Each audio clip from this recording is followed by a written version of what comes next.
Okay, good morning or afternoon or evening or middle of the night, whenever you're watching this.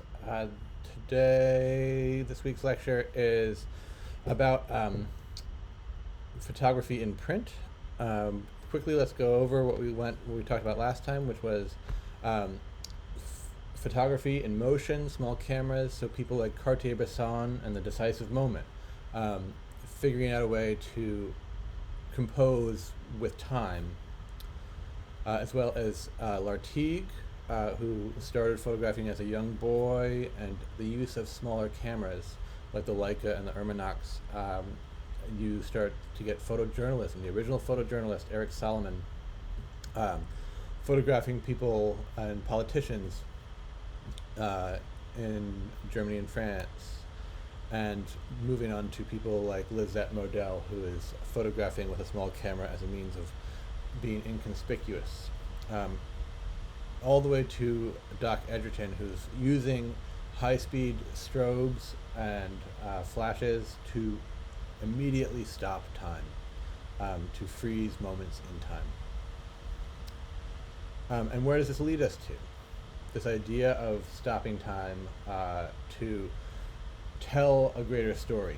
So to start, we have to talk about um, how we are able to mass produce imagery. So a major force in this rapid enhancement of photography was the desire to represent and reproduce. This is one of the driving forces that starts in 1830s to rapidly come up with better and better methods of producing. The daguerreotype was perfect at representing, but it was a failure when it came to reproduce. It was a unique object. And Talbot's calotype process was reproducible but limited and could not be widely distributed or published, specifically with text next to it.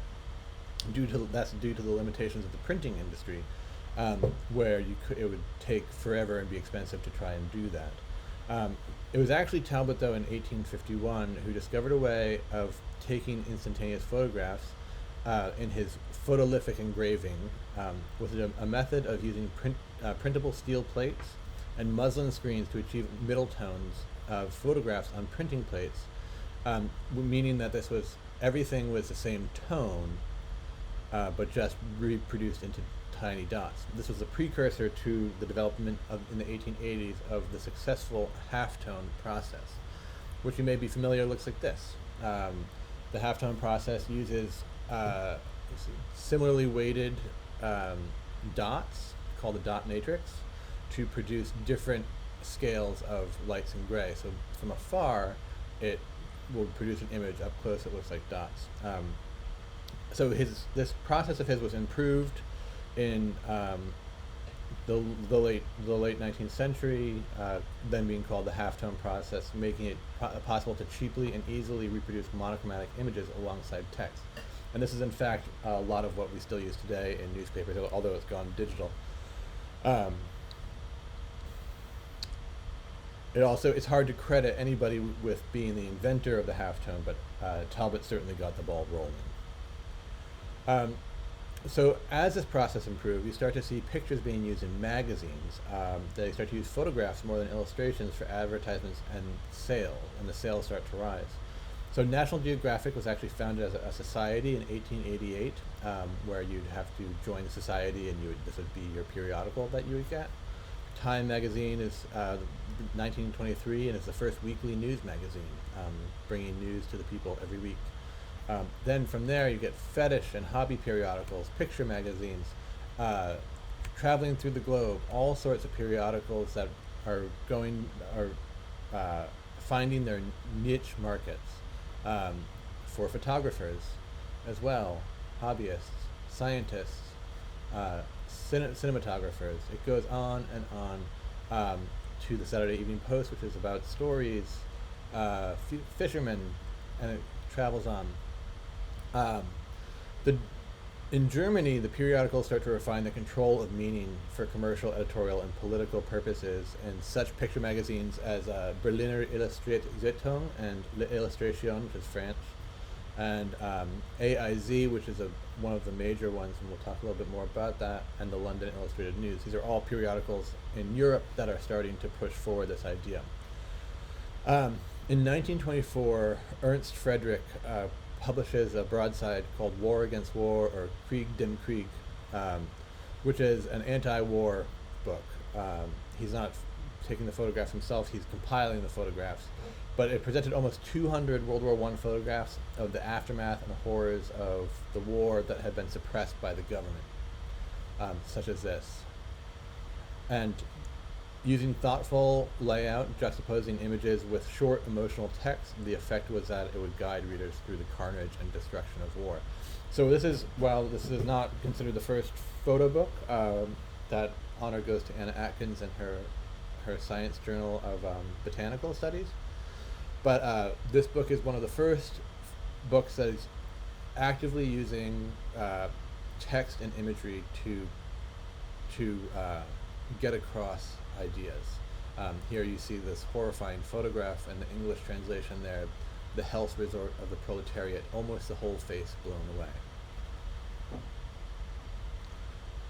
I mentioned this before when we talked about Dada, but John Hartfeld, who was born Helmut Herzfeld, changed his name he anglicized his name as a form of protest against the fascist regime in Germany, that he would design political photomontage specifically for print, repurposing images found in periodicals to create scathing political commentary, such as this, where you see Hitler and his esophagus is made out of money, and it's all filling up in his belly.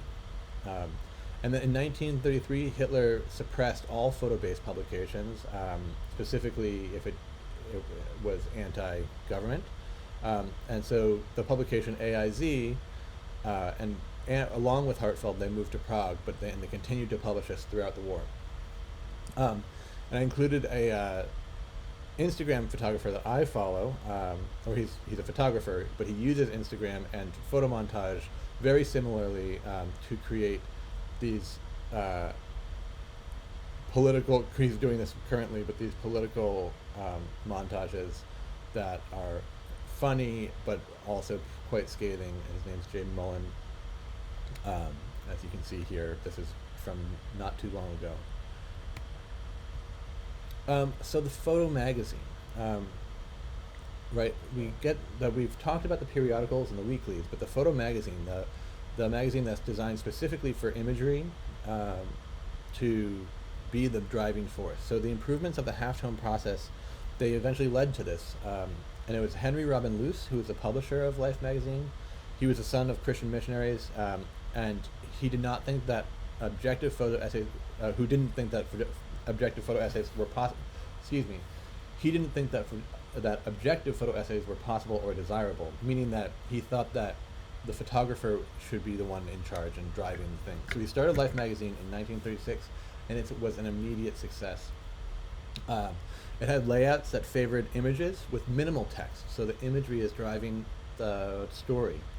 He took the position that objective reporting was less desirable and even impossible, as I just said, and he said that the picture editor would edit pictures into a coherent story and harness the mainstream of optical consciousness.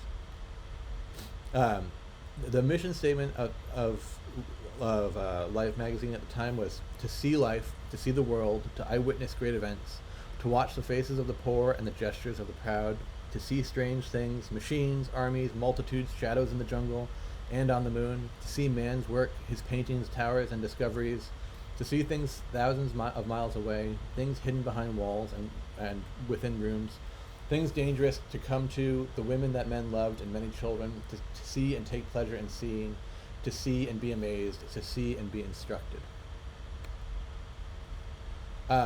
And of course, as we mentioned the other day with Arthur Rothstein and the idea of truth in representation, it's always been true in photography that manipulation has been part of it. I'll skip to this slide, such as this picture from 1855, playing with the double exposure that you might be able to get of a two-headed man to create a fallacy. But this idea in publication of what manipulation means, and the questions of reality and objective observation now become a perpetual talking point about how we ingest the news. And so this is a wonderful example. This is Dorothea Lange's plantation overseer. That was from 1936. So while she's photographing for the FSA, she photographs this image of this plantation overseer, obviously sort of racist and overly proud fat white man with these sort of more severe looking black workers who are working under him. And this is published in 3 different situations. The first is in U.S. Camera, the periodical U.S. Camera, which was a magazine intended for both professional and amateur photographers. It included essays, how-to articles, reviews, and of course, work from well-known photographers. It existed from 1935 to 1972, and the U.S. Camera Publishing Corporation released yearly books that combined fine art photography and news content from the year.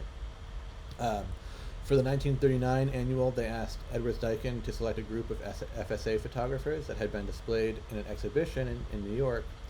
As visitors to the exhibition engaged with the work, their commentary was recorded and overlaid as captioning for the images in the U.S. Camera Annual.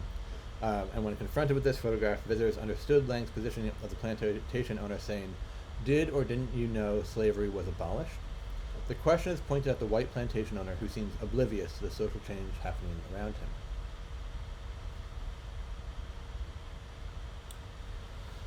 It was also published in Richard Wright's book, 12 Million Black Voices.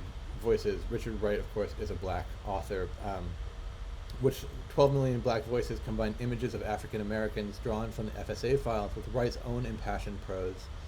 Published in 1941, at the height of World War II in Europe, Wright's book was a criticism of Roosevelt's defense of liberty for freedom and democracy abroad, while segregation, Jim Crow, and extreme poverty still existed at home.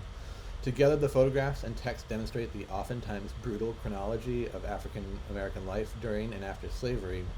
In the section showcasing Lange's image here, he discusses the generationally inherited problems caused by slavery and its continued impact on black American sharecroppers. He calls the word and designation Negro an island, stating, "This island within whose confines we live is anchored in the feeling of millions of people and is situated in the midst of the sea of white faces we meet each day. And by and large, as 300 years of time has borne our nation into the 20th century, its rocky boundaries have remained unyielding to the waves of our hope that dash against it." So suddenly, the way the white plantation owner dwarfs the black man behind him seemed to jump off the page. Wright's personal experience as a black man in America transformed Lange's photographs from document to activism. With her image and his words, Wright demands the attention of the American people and a call for action on the home front. It was also published by an American poet, Archibald MacLeish, who utilized a version of the plantation owner in his 1938 book of poetry, Land of the Free. And you can see the crop here where he actually crops out the sharecroppers. He wrote the book in a first-person perspective, giving each image its own voice. MacLeish imagined the plantation owner saying, "We told ourselves we were free because we were free. We were free because we were that kind. We were Americans." MacLeish sympathetically presents an American middle working-class white farmer let down by the land and the country during the Great Depression, and ignoring the workers behind him. In order for MacLeish, his narrative to make sense, the field had to be expertly cut out of the image to hide the power of the plantation owner exerts over them and the way he diminished their freedom by his very presence. So in these 3 different versions, you see how an image can take on multiple meanings. Another example of this is Robert Doisneau at the cafe. Doisneau was very fond of cafes, and seeing these two together, he was charmed by this sort of moment, and he asked if they would allow themselves to be photographed, and they consented. His photograph of them appeared in an issue of Le Point, which was devoted to cafes, and then later, without permission, the same photo appeared in a small brochure about the evils of alcohol abuse published by a temperance league. And then still later, also without consent, the photo appeared in a French scandal sheet with the caption, "Prostitution in the Champs-Élysées." All 3 presentations were convincing, and the gentleman in the photo sued the scandal sheet and won. It also appeared in Tchaikovsky's Looking at Photographs at a MoMA exhibition. In a more contemporary version, this was major news when this happened. Obviously, this is, I believe, in '94, if I'm remembering correctly. Did I say that? Yeah, '94 in June. But both Newsweek and Time publish O.J. Simpson's mugshot, police mugshot. But as you see here, where on the right-hand side, Newsweek published it as it looked, pretty much, obviously with graphic design over it, and still a scathing response, trail of blood, while Time very clearly blackened O.J. Simpson, making him blacker, bringing about this idea that he was that this was a black crime and an American tragedy. All of that goes back to sort of institutional racism. And here's another version where this was manipulated to show more care to this young child. The picture wants you to feel sorry for the child, but in the original picture, which is on the left, the child is relatively clean, still looking kind of dirty, but not too bad. But the goal for this wild photoshopping is to make the audience feel sorry for the child, to want to help him and help those around him. So while this enhancement it's just an enhancement, I guess. I mean, it's pretty wild to me. It's still unethical, because if you want the truth, then show its truthfulness in the photo. So the newspaper photograph, the reportage in the news. Newspapers are a much later adopter of photographs, mostly because of what's necessary to bring them to the public. It's the weekly news magazine. There's a week to produce the magazine, and often the imagery doesn't necessarily need to. It can be about the week's news, but it can deviate. Well, newspapers have to be a daily, truthful representation of the news. And early on in photography, there's not really a way to transmit, to get an image there, because it has to be shot, developed, then converted into halftone and published. So that makes it very difficult to have it come out at the proper time. So that's why they were later to adopt photographs as a means to transmit information. But it is in the 1930s that the ability to send photographs through telephone becomes more viable. This is called a wire photo. You probably heard that before. I was saying, oh, wire me this, wire the news wire. Or it's also called a telephoto, meaning that it's a photo that travels through the telephone, not a telephoto lens. And so the photographer I'm going to focus on for newspapers is a photographer who went by the name Ouija, who just went by this one name, Ouija. He was born Arthur Filig. He was Ukrainian, I believe. And this is called Booked for Strangling a Little Girl. And as you can see here, this is an exhibition not too long ago at the ICP in New York, where Ouija he focused a lot on murder in New York City. The nickname Ouija was taken from a Ouija board, the game that's mystical and about the other side. And the reason that was given to him is because he somehow had an ability to arrive on the scene before first responders, which gave him the distinct ability to scoop the competition, so he would get there first. But in reality, he was able to do this by monitoring police and fire radios and sleeping in his clothes, and using the trunk of his car as a makeshift office and darkroom. The police thought of him as a menace. He used a 4x5 speed graphic press camera, which was outfitted with a bold flash, as you see there on the left. Always in a suit, trench coat, and a cigar dangling from his mouth, which made him a character of the time. These sort of, this is in the 30s and 40s, and it's sort of, he's and into the 50s even, but he's kind of that weird sort of hard-boiled detective news photographer. His subjects range from wild-eyed adolescent onlookers on a late-night gangland slaying to glassy-eyed starlets. At Hollywood movie premieres, Ouija could be considered one of the first ambulance chasers to get the scoop. He was as flamboyant as some of his subjects, he would create his own mythology, reveling in his own notoriety as well as that of his subjects. And he even stamped the back of his pictures with the credit photo by Ouija the Famous, as you see up top there. He kept the mantra F8 and be there. meaning to have like a mid-range depth of field and get there. He would always shoot first and ask questions later, often cropping images afterwards to get the best effect. And alongside with that cropping, when he was able to get to a scene even before the police, he would arrange the scene to tell a better story. As in this picture, which is a murder in Hell's Kitchen, where he moved the gun closer to the victim and repositioned it to point back at the corpse. The police were aware that he was doing this, but they were never able to find any proof that he was altering scenes because it was before sort of forensics testing came out. And so he was able to create better photographs that way. Along with that, he would turn the camera away from the horrific scene to the gathered crowd that would show the other side of the violence. So here's this excited group of children that's looking on to their first murder. And it would be published in tabloids. You see Brooklyn school children see gambler murdered in the street. There's that image.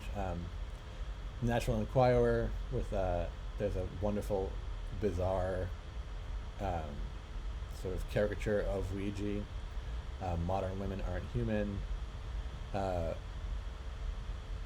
All the various things of really cutting to the core. And so while the majority of his subjects were of violence and crime in the news, but he was also looking for things that were not able to be seen, lurking in the shadows. He was a true voyeur, often sneaking up on people, as in this image of this couple making out in a movie theater, a 3D movie, no less. As well, he was also looking for social justice, and was in fact part of the Photo League that was born in New York as a way to bring about social change through imagery and art and film. But he was looking at wealth disparity and giving voices to the underrepresented, as in this picture, which is titled The Critic. And along with that, much of his work was also really an homage and a love letter to the city his adopted city that he loved. This is Coney Island, and it's just an amazing photograph of how full it could be.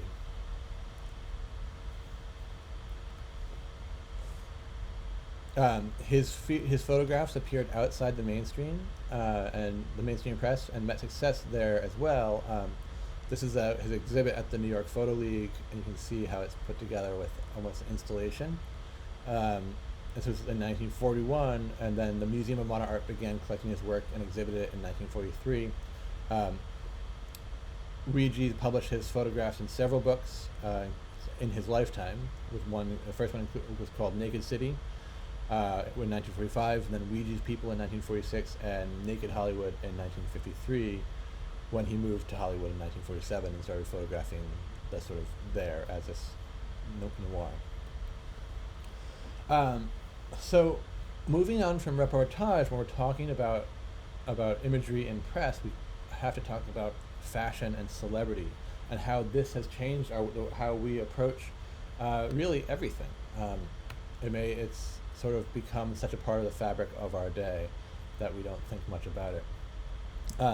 So I mentioned before in the modernism lecture, Edward Steichen, he moved away from pictorialism into modernism and into fashion.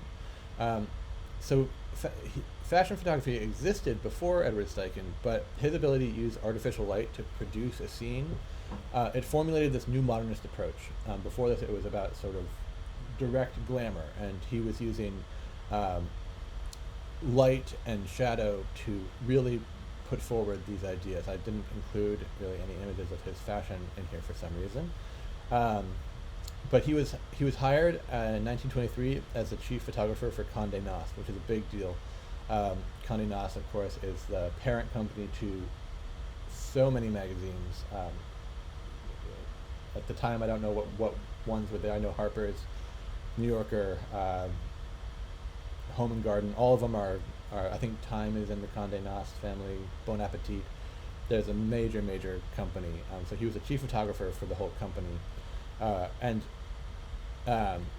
he would stress this idea of romance and class through the stark light and this Art Deco approach.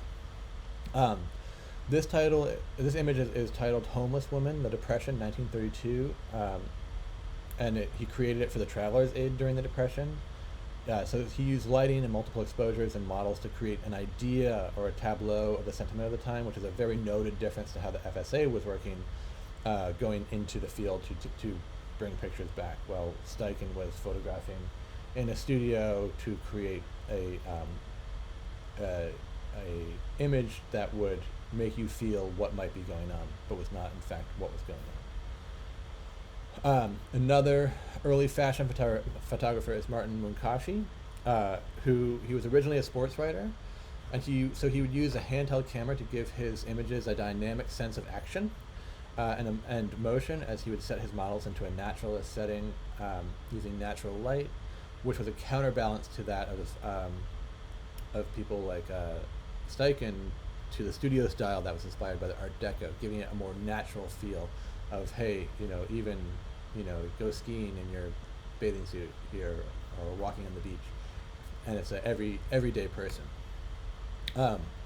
So in talking about fashion, we have to talk about Alexei Brodovich, who was the art director for Harper's from 1934 to 1958. And he invented this form that really freed fashion from some of its conventions by using a new layout, which you could call the double page spread, and it incorporated single rectangles that spread across 2 pages, and gave photographers a new way of interpreting forms and compositions, such as here, where these 2 women are talking across the gutter. And then more examples of what this looked like. The graphic design of the text, how there's not a fear of crossing over that gutter, and the images and the text and the graphic design starts to overwhelm. This is a photograph of the author Truman Capote. So talking about celebrity, a student of Brodovich's Brodovich also taught at the New School in New York City. And a student of his was Irving Penn, who came up with his own style, which was this austere and stark graphic form of fashion and celebrity photography, which he did away with, like the naturalism that you saw in the Munkashi and even the Steichen photographs, and the Art Deco inspired studio work, where he favored a really stripped down set that focused directly on his subjects, that left the cluttered sets behind for these stark ones, including this, and this where it's this sort of sharp angle, and he squeezed Capote in there to give him this sense of claustrophobia, but of course Capote is so comfortable in there, and we are forced to focus directly on Capote and his gaze back at us rather than on his jacket or the lighting. What he would do is he would set up what he called the luminous tent, which was using a seamless backform and diffused artificial lighting, which would removing his sitters from their normal surroundings, such as this, which is a bodybuilder. So he treated all subjects with the same structure to emphasize their personhood, from editorial work to celebrities to fashion models to still lifes. And here's a still life. By the 50s, Penn saw no distinction between art and commerce, stating, "The fashion magazine is one of the few contemporary media in which commerce, success, and the highest aesthetic standards are not incompatible." And you'll see his forms they relate, especially in these still lifes, they relate back to early forms of still life, but he's also really interested in including these sort of dirty marks that are in there, the ring around the coffee. He's not trying to sort of keep it pristine, which is something that leads to one of his last things. But by the 1980s, Penn retreated from magazines in general in favor of producing these platinum prints that were then shown in galleries. And these platinum prints that were of still lives that were often of detritus, such as these discarded cigarette butts, but also of this ones of skulls and sort of dirtier looking objects. But he would give them this sort of clean fashion treatment that would elevate them to a higher form of art. Another of Alexei Brodovich's students is Richard Avedon, and he got into fashion after studying with him at the New School at the age of 22. He began working as a freelance photographer, primarily for Harper's Bazaar. He was initially denied the use of a studio by the magazine, and then he photographed models and fashions on the streets. in nightclubs, at the circus, and on the beach, and at other uncommon locations. So here is at the circus, employing the endless resourcefulness and inventiveness that became a hallmark of his art. Under Brodovich, he quickly became the lead photographer for Harper's Bazaar, and so he worked for them. This is a photograph of the famous supermodel Twiggy from the 60s. So after guest editing in an April 65 issue of Harper's Bazaar, he quit the magazine after he faced a storm of criticism over his collaboration with models of color. At that point, he joined Vogue, where he worked for 22 years. And then in 1992, he became the very first staff photographer for The New Yorker. Up until that point, they didn't use any photography, I'm pretty sure. But it was also his portraiture. If you go through the magazine from especially the 90s into the early 2000s, you'd recognize all of these images. I'll show you some in a minute. But his style really helped define the aesthetic of the magazine. And his fashion photography during that time, his fashion photography appeared almost exclusively in the French magazine Égotiste. In the 60s, he also photographed these cultures, what was happening in subcultures. So this is Andy Warhol in the Factory. He was always interested in how portraiture captured the personality and the soul of its subject. And as his reputation as a photographer grew, he photographed people in his studio with an 8x10 view camera. So here is 3 different frames of, really it's about Andy Warhol, who's all the way over here, but it's all the people who were in the factory at the times, who hung out in the factory. An image like this would later lead to one of his major ad campaigns, which was for CK1, Calvin Klein, in the 90s. Throughout his career, he ran a successful commercial studio, and is often credited with what Penn said about erasing the line between art and commerce. His brand-defining work and long associations with Calvin Klein, Revlon, Versace, and dozens of other companies resulted in some of the best-known advertising campaigns in America. These campaigns, they gave Avedon the freedom to pursue major projects in which he was able to explore cultural, political, and personal passions. So here is a room full of models that is clearly following his form. This is Samuel Beckett from The New Yorker in 1990. So this is when he is working for The New Yorker, photographing celebrities, authors, politicians for the magazine. And this is Samuel Beckett. And he really develops this style for the magazine that is about erasing the background. So almost pushing that Penn's model of that stark background, but pushing it to another degree. This is George Bush Sr., who is probably I'm assuming when, doesn't matter. But so his portraits are really distinguished by this minimalist style, where the person is looking squarely at the camera, so we're looking back at us, posed in front of a sheer white background.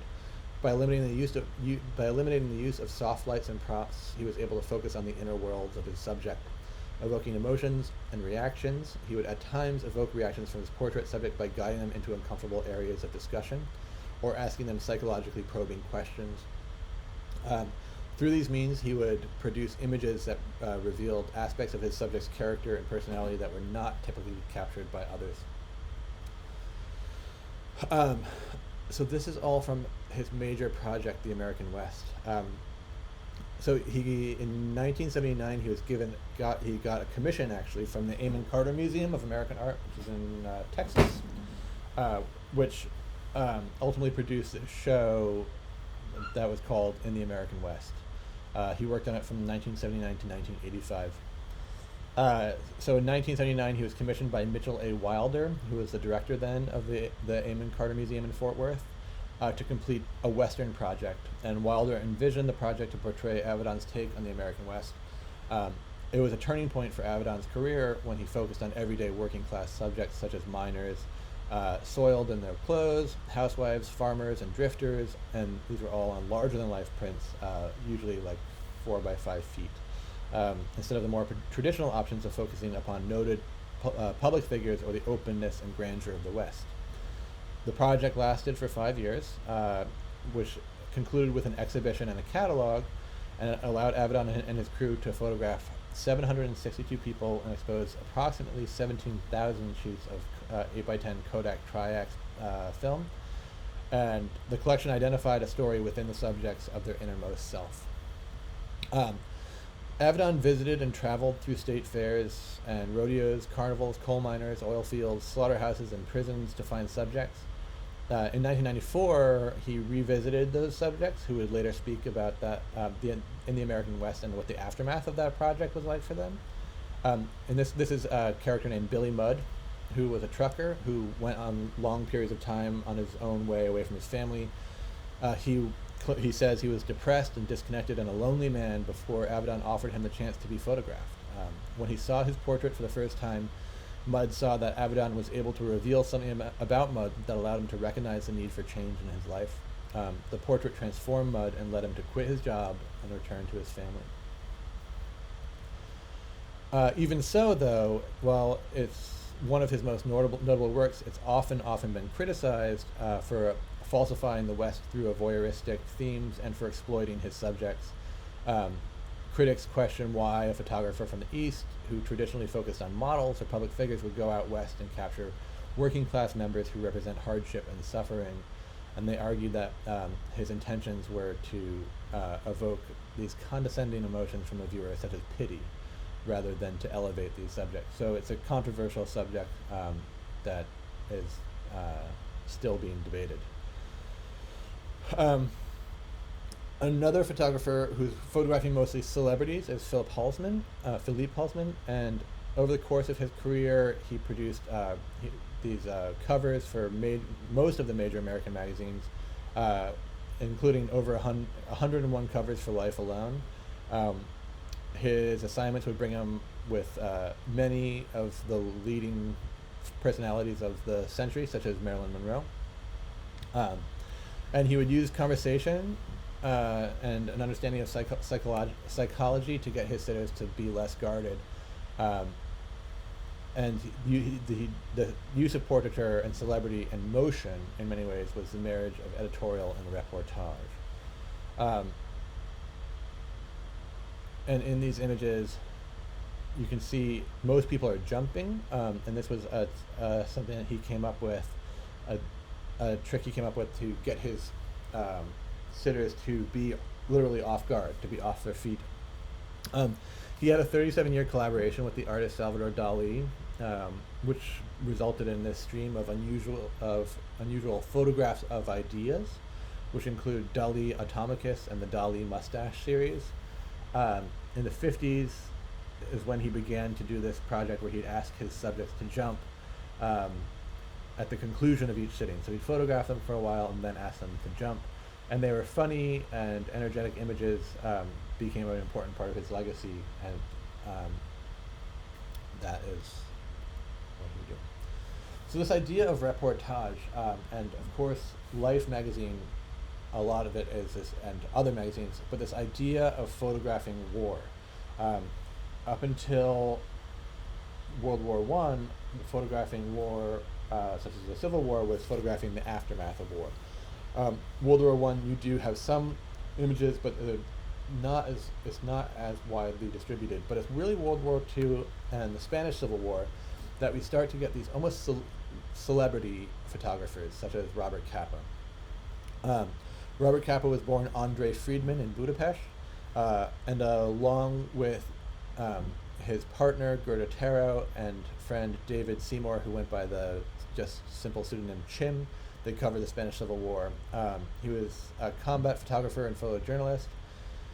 He really stayed a combat photographer, covering 5 wars, including World War II, in London, North Africa, Italy, and the Battle of Normandy, on Omaha Beach, and the liberation of Paris.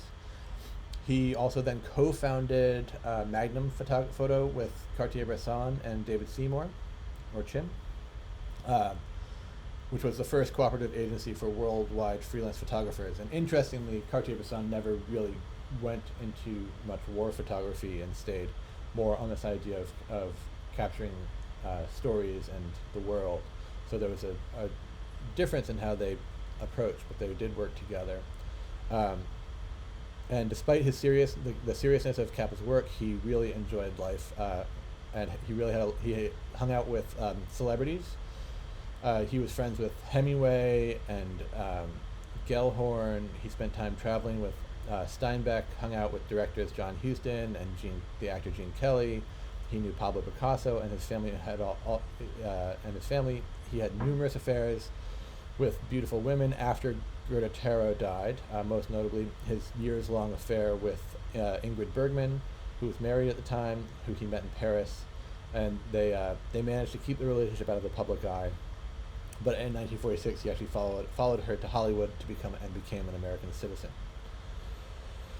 So with the rise of the Nazis in 1933, Kappa left Germany for Paris, and that's where he shared a darkroom with Cartier-Bresson and Chim, David Seymour. He worked regularly as a photojournalist, and between 1936 and 1939, he made several trips to Spain with his companion, fellow photojournalist, and later lover, Gerda Taro, to document the Civil War.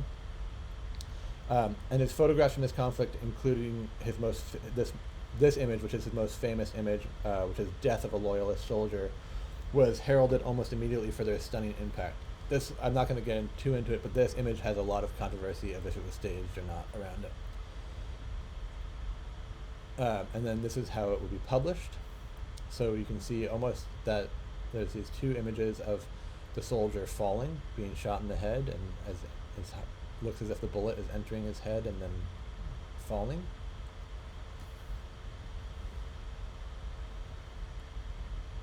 And published in Life. In 1947, he was awarded the Medal of Honor by Dwight Eisenhower for his coverage of World War II. And that is around the same time that they formed Magnum.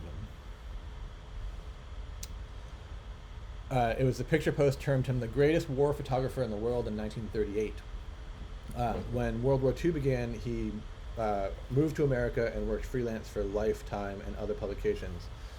From 1941 to 1946, he was a war correspondent for Life and Collier's, traveling with the U.S. Army and documenting the Allied victories in North Africa, the Allied landing at Normandy, and the Allied capture of Leipzig, Nuremberg, and Berlin. And certainly some of his most famous work is from the beaches of Normandy. This is also D-Day. This is the day that the Americans invaded France, which was the major turning point in World War II, where they were able to push back against the Germans. And as you see here in this publication, it is completely imagery. And such as this image down here, this sort of wild scenario of being in battle as bullets whiz by. And he said, if your pictures aren't good enough, you aren't close enough, which is maybe a hypocritical statement, but that is what he said. So these images that are blurry and out of focus, they capture the sense of being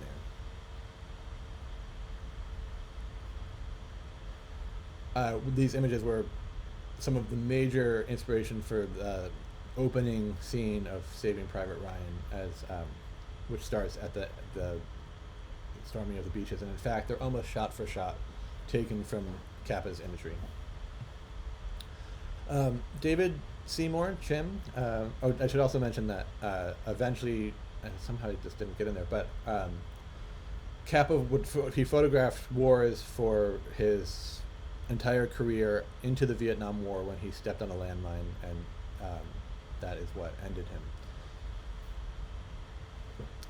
him. David Chim Seymour, who was also killed in, I believe, the Korean War, but he was first and foremost an unapologetic humanist. So as beautiful as his photographs are, their aesthetic value is secondary to the insight into the lives of the people and their circumstances that he was capturing. Highlights include the demonstration of French workers in the 1930s, the torment of the Spanish Civil War, the melancholy aftermath of the Second World War, the plight of refugee children throughout Europe, and the scenes of struggle and resolve in countries such as Greece, Poland, Israel, Italy, and Egypt. Such as an image like this. So Gerda Taro a lesser known photojournalist, but a highly important early photojournalist. Was She lived from 1910 to 1937 and was also killed actually in the Spanish Civil War, which I'll tell you the story. But she was born. Her name was Pohorayal, Gerda Pohorayal. She moved to Paris in 1934 to escape anti-Semitism of Hitler's Germany, and that's when she met the photojournalist Ande Friedman, who would later become Robert Capa. He was a Hungarian Jew, and then they learned photography together, and she became his assistant before they fell in love. And she started working for Alliance Photo as a picture editor. In 1936, she received her first photojournalism credit. Up until that point, a lot of her credits were her pictures were being credited to Capa. Then she and Friedman, or Capa, devised a plan where Friedman claimed to be the agent of photographer Robert Capa, a name that they both invented. They both took news photographs and sold them as the work of the non-existent American photographer Robert Capa. This was a convenient name which overcame the increasing political intolerance prevailing from Europe and attractive for the lucrative American market. Capa was derived from Friedman's Budapest street name, Capa, which means shark in Hungarian. The secret didn't last long, but Friedman kept the more commercial name Capa for his own name, while Pohorayal adopted the professional name Gerda Taro after the Japanese artist Taro Okamoto and Swedish actress Greta Garbo. And the two worked together to cover the events surrounding the coming to power of the Popular Front in 1930s France. It was in 1937, while escaping an attack from loyalists, that Taro jumped from a moving car and died when it was crashed into by a tank. Here they are together, and it was said that this is after she died. Capa, he was very devoted to her, and afterwards is when he was a bit more of a playboy and having these affairs with actresses.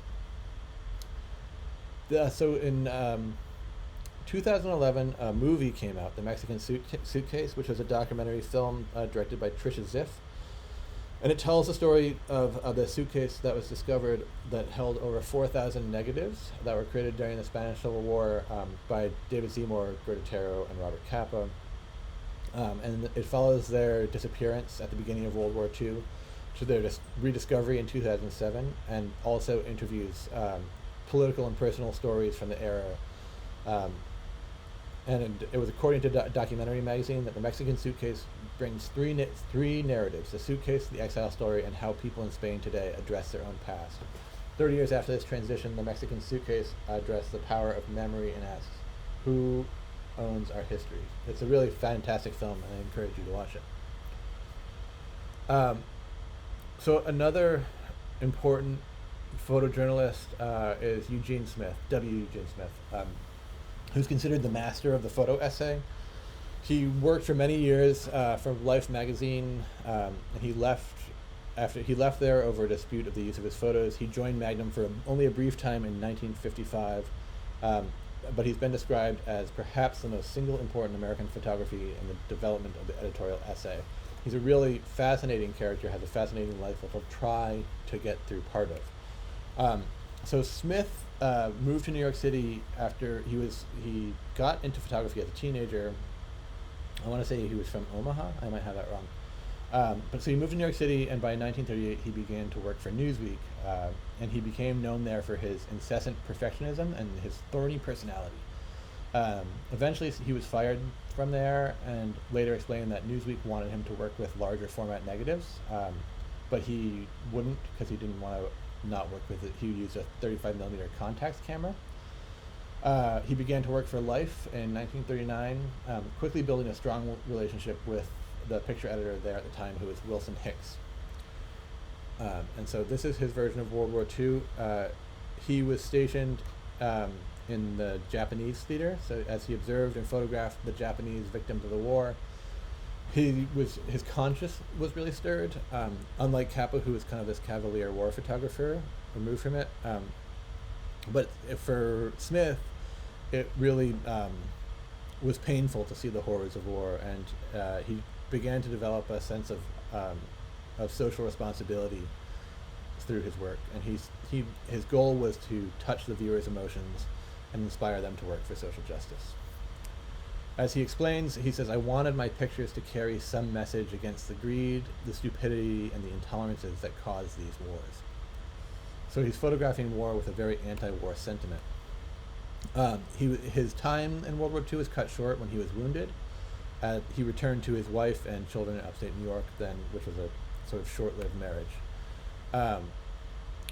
This is a quote about this image that may be apocryphal, but the story I've always heard is that this image was this moment that really changed his perspective on what photography could do and what being there meant.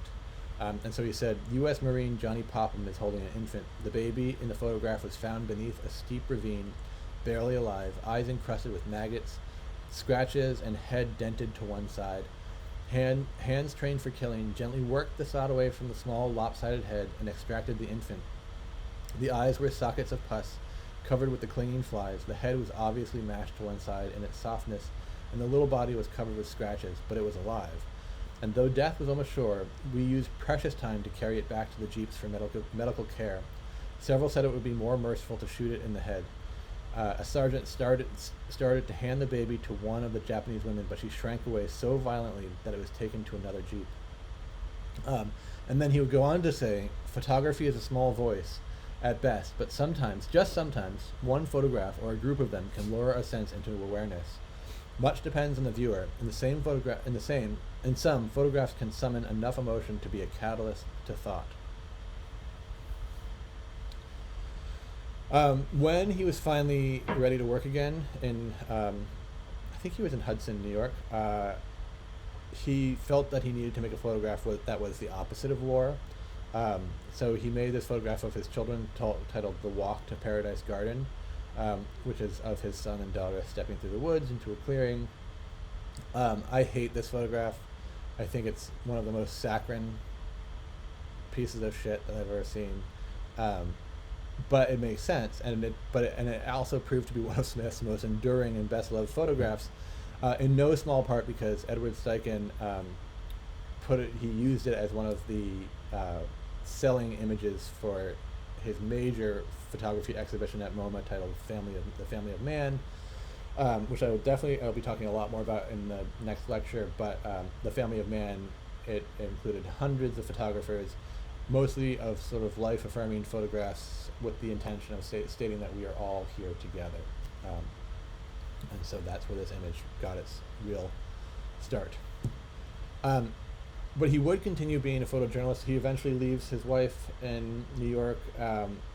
He is really dedicated to his work. I'm going to show you a couple of these projects as they appeared in life. This was a Spanish village in the aftermath of the Spanish Civil War. And this was this country doctor in Colorado, which is this really wonderful sort of story. And you can see how it really is driven mostly by photographs, large photographs that are much more dominant than the text on the screen. This is the major story on the right-hand side of the page is the child has been kicked in the head by a horse. And that this is a child who actually survives, I believe. But there on the left, you see the child's parents panicking. So it's getting close, pulling away. How that story unfolds, and he compared his mode of working to that of a playwright. The powerful narrative structures in his photo essays set these new benchmarks for the genre. In this series, The Country Doctor, which was shot on assignment for Life magazine in 1948, it documents the everyday life of Dr. Ernest Guy Siriani, who was a general practitioner tasked with providing 24-hour medical care to over 2,000 people in the small town of Kremling in Colorado in the Rockies. And the story was important at the time for drawing attention to the national shortage of country doctors and the impact that this had on remote communities. Um, and this essay is widely regarded as representing a definitive moment in the history of photojournalism. It also just happens to be sort of a similar situation that we are in today. From here, I'll pause for a minute in my slides and talk about some of his other projects. He photographed Pittsburgh with this amazing photo essay for Pittsburgh. He also lived in New York, and he in I believe it was the Lower East Side, above this jazz loft, and there's this amazing project and film called The Jazz Loft. That's about he would photograph these guys who were famous jazz musicians throughout that time in the, I believe, 50s. That where he sort of became part of this community. He also developed a pretty severe drug habit of he would stay up all night on Benzedrine, and he would also have an alcohol problem, and this is all part of how his work worked. His last photo essay was this project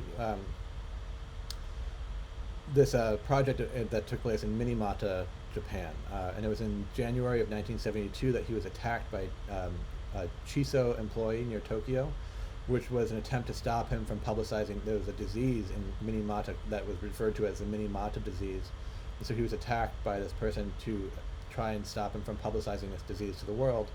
The reason for that, he survived the attack, but he actually his eyesight in one eye deteriorated.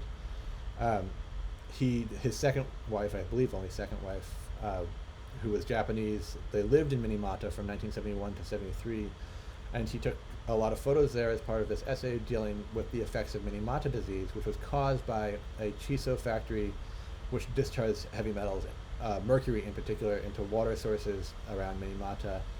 And this sort of enduring image of his called Tomoko Uemura in her bath. Tomoko is a child, taken in December of 1971, and it was published a few months after his attack, but it drew worldwide attention to the effects of Minamata disease. And so there's a lot of these birth defects like that was happening to Tomoko. A couple other war photographers and reportage photographers working during the middle of the 20th century. Don McCullen worked as a British photographer, mostly in Vietnam, who he was known for his Vietnam photographs and sort of showing the horrors, as in Shell-Shocked Soldier here, this soldier who is locked and paralyzed in fear, and images of urban strife. And he devoted his career to showing human anguish as a way to show the world what was going on. Fallen Vietnamese soldier, so really in the war. He said, in a quote, he said, "Many people send me letters in England saying, I want to be a war photographer, and I say, go out into the community that you live in. There's wars going on out there. You don't have to go halfway around the world on an airplane where there are bombs and shells. There are social wars that are worthwhile." And so he also photographed a lot of, even in England, of these sort of poverty-stricken areas, as well as in Biafra and other parts of the world. This is from the Nikon Historical Society. This is the Nikon that saved his life, where you can see the bullet damage. He actually, his camera was hit by a bullet, saving his life.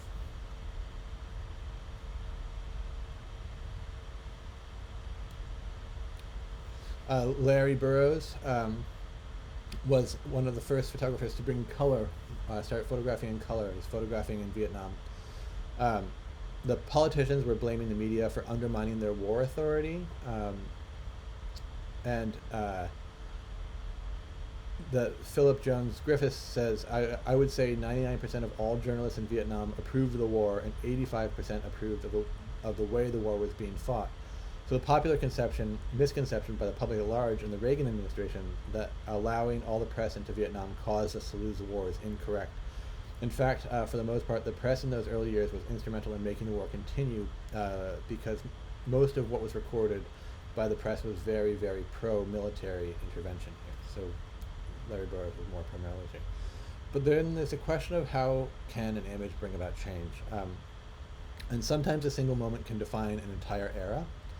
For the Vietnam War, which lasted 20 years, between 1955 and 1975, that moment was photographed by this a 21-year-old whose name is Nick Ut, a Vietnamese photojournalist, outside the village of Trang Bang, about 40 kilometers northwest of Saigon, and it was on June 8th, 1972.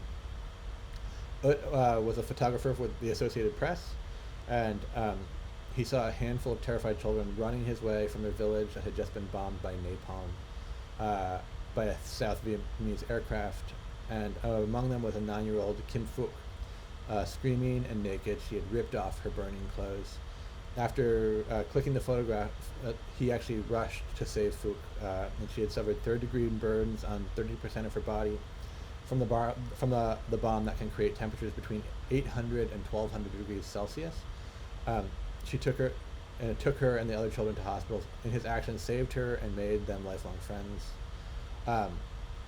This photograph is referred to as the Napalm Girl, and it became representative of the atrocities of the Vietnam War. The napalm bombing could be categorized as friendly fire and Phuc as collateral damage, and joined by Malcolm Brown's Burning Monk and Eddie Adams' Saigon execution as defining image of the brutal conflict. And this is Eddie Adams' images of the execution, which roused national anger in the U.S. against the street justice that was being administered. So, at some point, we sort of start blurring the line between journalism and art. And in the 80s and 90s, and even today, people like Sebastião Salgado are working in what is arguably a documentary style or a photojournalistic style, and photographing situations that are reportage, but bringing them into the world as fine art. So Sebastião Salgado was photographing refugees and laborers as a means to show the world what went into the products that they take for granted. His black and white photographs pair unforgettable horror with great beauty. So he's not limiting himself to the sort of rough grain of the war photographers. They're very slick. They represent everything that is meaningful, controversial, and difficult about concerned photography. This is an oil field worker resting. I believe it's in Iran. And so when you look at any of his photographs, there's this overwhelming emotion that washes over you, meaning that they're meant very much to sort of push you around. These are these magnificent black and white photos that sometimes are gut punches, and they depict the best and worst of the planet that we live on, from the bleak mud-covered miners climbing hell-like pits of the Serra Pelada, to the gold mine in Brazil, to petroleum-soaked workers in the houses in Kuwait, in the war-torn oil fields of Kuwait. So very subjective images. There are images that feel more like reportage, such as the dispute between Serra Pelada gold mine workers and military police in Brazil. And there's an aesthetic and ethical response to such photographs that can and will be debated for as long as these images exist. But what can't be denied is the importance of photographers willing to bear witness with visual strength, so all of us can see. And of course, what is going on is that these images is whose consumption are they for? They do appear in magazines, they do appear in periodicals, but they also appear as forms of high art that are saleable and for a culture that is much more affluent, and it brings about this idea of how do we ingest media and what is the intention of the world. Another photographer who's blurring those lines she's since passed, but Mary Ellen Mark. She studied fine art and painting in undergrad, and then photojournalism and photography in graduate school. And her work focuses on the world's diverse cultures and humanism. Her photo essays and portraits have been published in Life, New York Times Magazine, The New Yorker, Rolling Stone, on Vanity Fair, amongst other, but she also publishes books. And these are these long-form photojournalistic stories. Her sort of first book about this, she's not her first book, but her first long-form photojournalistic story was published in 1979, called Ward 81. about women in a psych ward. It was the first of her projects to portray an in-depth people whom she felt, quote, haven't had the best breaks in society. And the black and white shoots are stark and depressing, showing these women in their emotional state. In 1978, she visited India and photographed a project called Falkland Road, Prostitutes of Bombay, which was published in 1981. And for this, she photographed in color using decorative colored shoots that are vibrant and loud, with peeling paints of women in their clothing and the color of everyone. And then it was her series Streetwise, which was in 1983, where she followed this one runaway who would go on to be a drug addict and a prostitute. It's called Streets of the Lost Runaway Kids Eke Out. This is the name of the article in Life magazine, excuse me. Streets of the Lost Runaway Kids Eke Out a Mean Life in Seattle, and it was published by Life in 1983, and it showed dozens of young prostitutes and hustlers. And Mary Ellen Mark would actually befriend these people, and she actually produced an Academy Award nominated movie called Streetwise, and that came out in 1988. Did I have that right? Yeah. And the series was called Streetwise as well. And the strongest images was followed this young girl who had started off at 14. Her name was Erin, but she would go by the name Tiny because she was so small. And her stills are soulful, and these unsmiling kids look lost in the depths of fear and pain and discomfort. And here is Tiny a few years later. And this is, her name's Erin Blackwell, and this is her talking about her relationship with Mary Ellen Mark. I was so high off something, I thought Mark was the police or some kind of investigator. When Mark told Blackwell she was photographing street kids, Blackwell wanted in. She allowed Mark full access and posed for portraits, the most famous one capturing Blackwell dressed as a French prostitute for Halloween. There you go. After the Life magazine story was published, Mark and Belle returned to, Belle being her partner, returned to Seattle to make a film version of Streetwise, and it was the start of this 30-year relationship with Erin Blackwell, or Tiny. Mary Ellen Mark was there at the birth of Blackwell's first child, and her husband Bell, I'm forgetting his name. Her husband Bell was there when the two of her children were taken away. She had ended up having, I think I have it in here, but it was 5 or 8 kids, and the children were later raised with Blackwell's aunt. And they maintained that relationship until Mary Ellen Mark died in 2015. So they stayed friends for 30 years. The last thing I want to talk about is how, going back to this idea of reportage and how we see images in the media, and how different it is now. The heroic photojournalist is not as prevalent. Of course, photojournalists still exist, and we see photographs all the time, such as we're seeing probably every day. If you're like me and look at the New York Times and see, what the pictures look like, what's happening in New York and around the world with the coronavirus. But I just want to start off with this image, which is from the Oklahoma City bombing in the 90s. And it was taken by an amateur photographer, Charles Porter, who was a credit officer at Liberty Bank, which is just around the corner. When his photograph of this firefighter, which cradling a wounded baby, won the Pulitzer Prize. Porter credits the winner.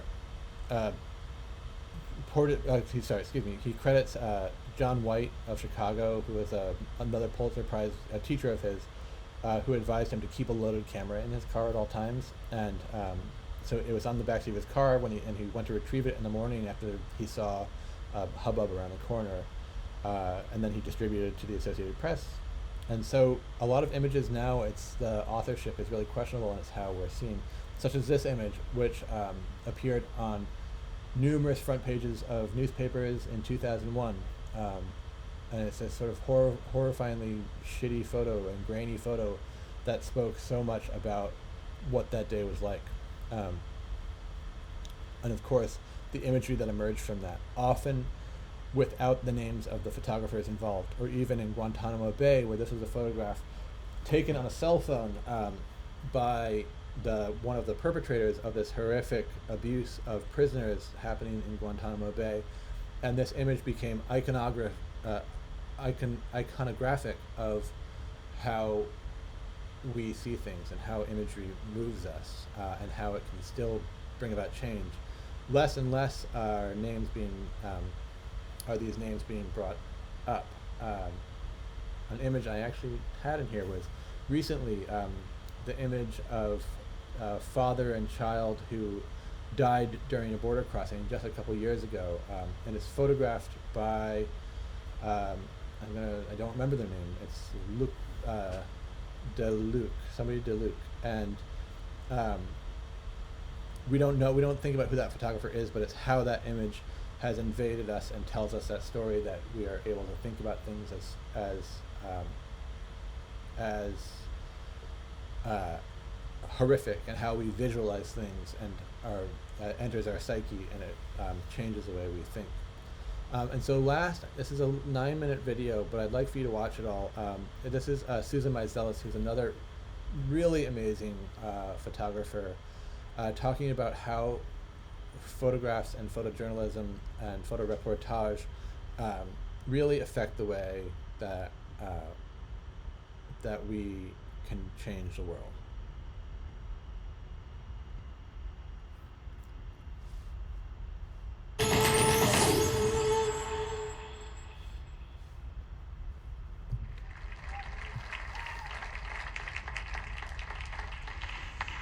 I keep asking, what can photographs do?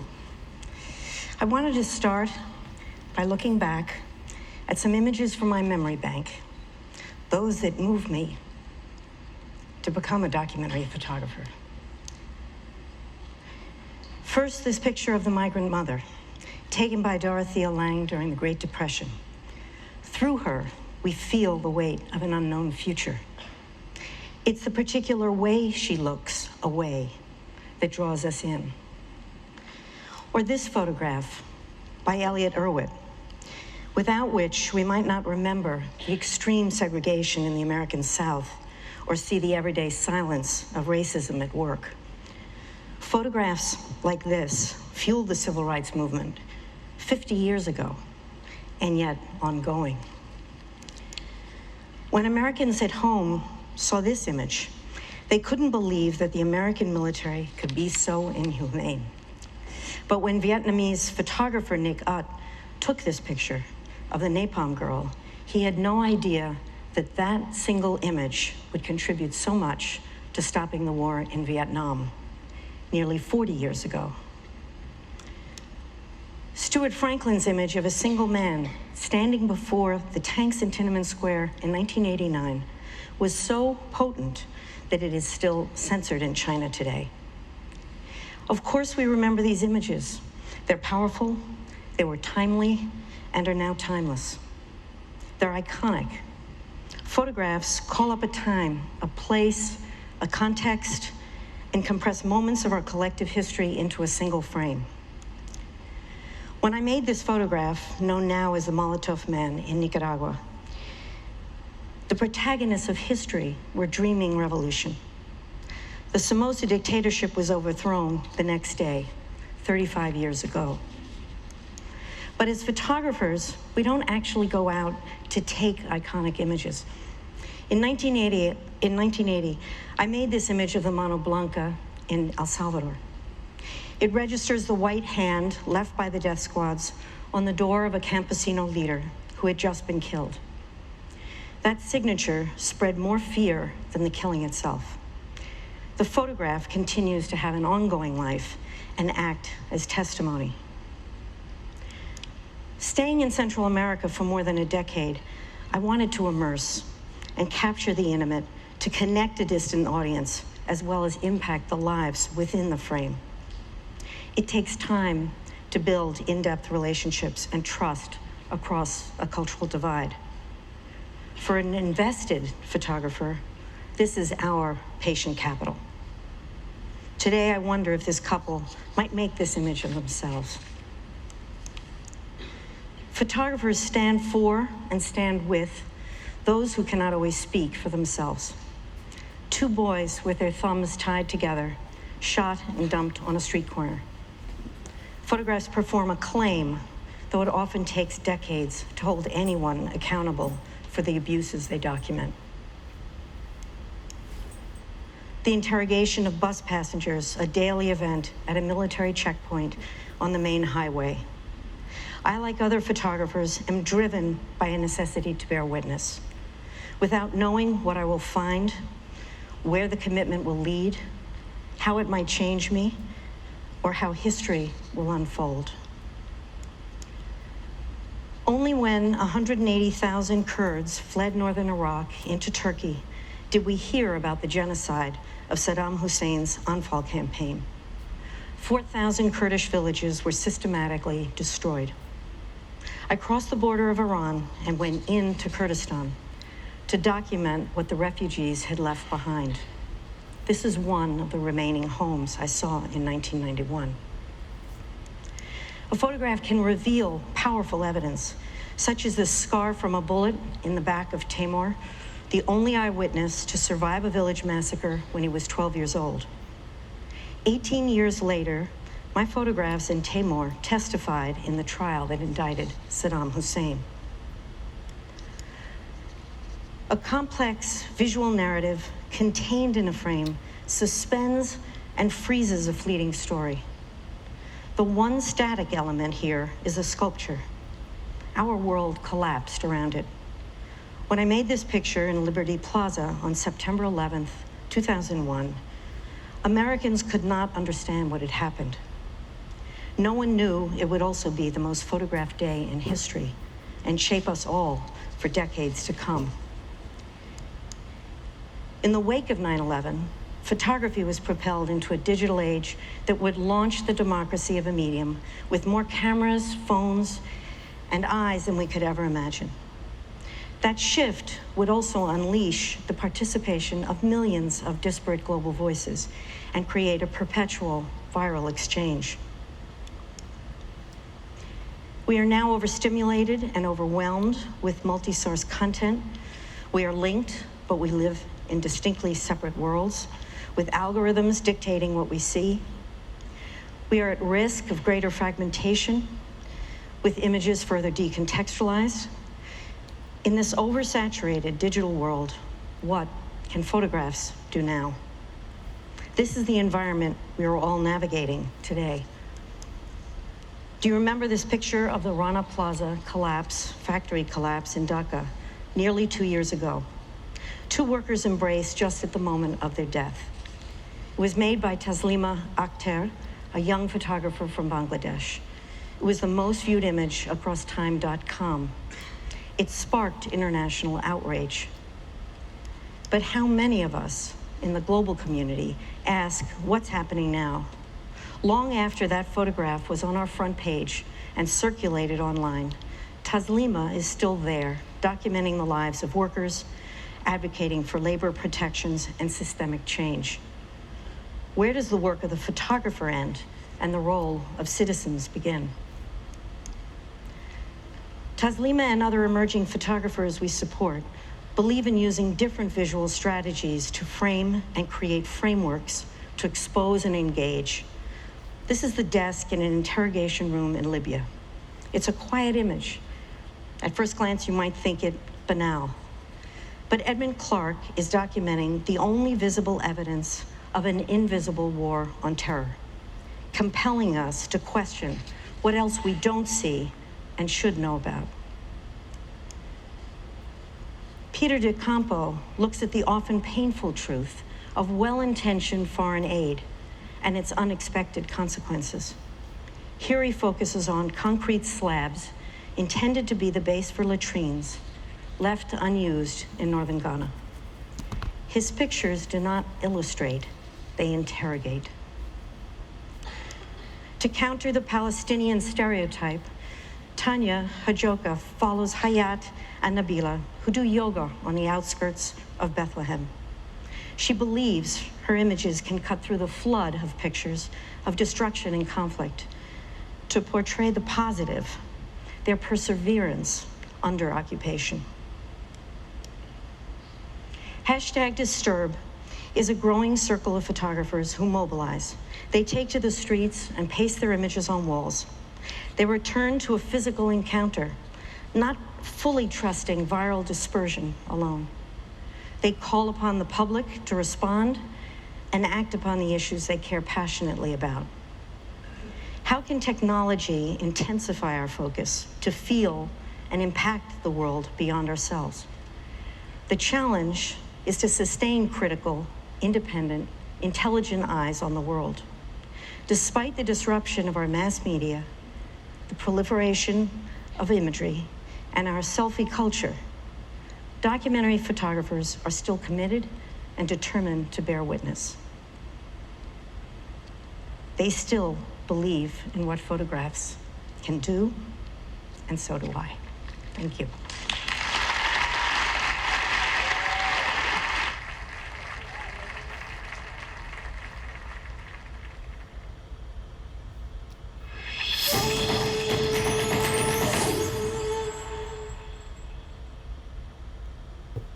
And thank you. I'll be sending out another lecture sometime next week. I will talk to you guys soon. All right. Bye-bye.